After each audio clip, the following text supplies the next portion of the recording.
Enero 20 at nandito naman po tayo sa Barangay San Antonio, Kuya po, alas 3:53 ng hapon. At ating po makakapanayam si Tatang Juanito Ragual. Opo. Magandang hapon, Kuya. Magandang hapon din to. Kayo po ba'y nagsasaka? Opo. Ilang hektarya? Mayroon pong mga 1.9 po na hektar na. Halos dalawang hektarya din. Halos 2 hektarya po. 10 lugar. Dito po sa Barangay San Antonio. Malayo ba dito sa bahay ninyo? Medyo malayo po ang sinasaka ko po. Kayo po ba'y nagtanim ngayon? Hindi pa po. Hindi pa, Hindi pa kayo nagtatanim? Hindi pa po nakapunla. Hindi pa po nakapagtanim. Wala po ba kayong bomba patubig? Wala. Mayroon po pero hindi namin naigayak yung bumba namin dahil nga sa kakulangan ng gamit. Kaya hindi na namin i-plaster o naihanda yung tubo Yung bomba. namin saka yung bomba. Opo.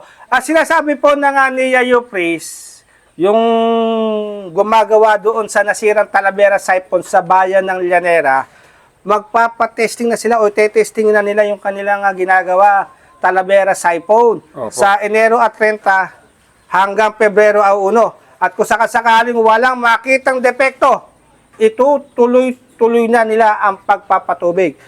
Ano po ang ating masasabi sa Nia Yupris at doon sa kontraktor po na Angel Builders? Maraming salamat po sa kontraktor sa NIA na sa halip na Marso ang pagpapadawli ng tubig natapos nila sa January 29, January 30. Opo.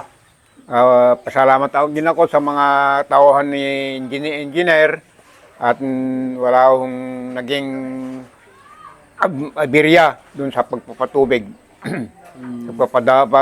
Pagpapadaloy ng tubig. Maraming salamat din po sa lahat ng gumawa ng siphon dun sa NIA Talavera.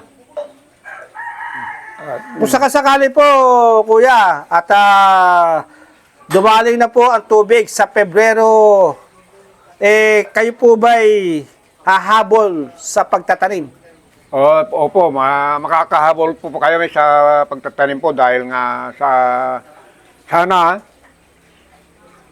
wala nang aberya yung pagpapadawli ng dali ng tubig sa February 1 at tuloy-tuloy na sana yung daloy ng tubig.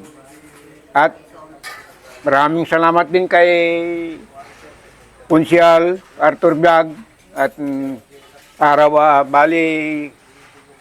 habang araw-araw na nandun sila na nagmamatyag dun sa gumagawa.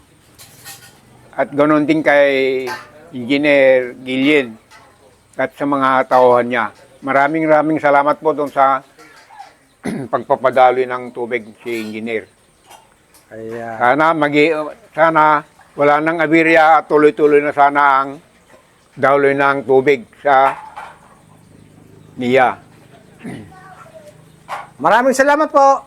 Maraming salamat din po at sana awan ng Diyos sana hindi na magkakaaberya yung daloy ng tubig.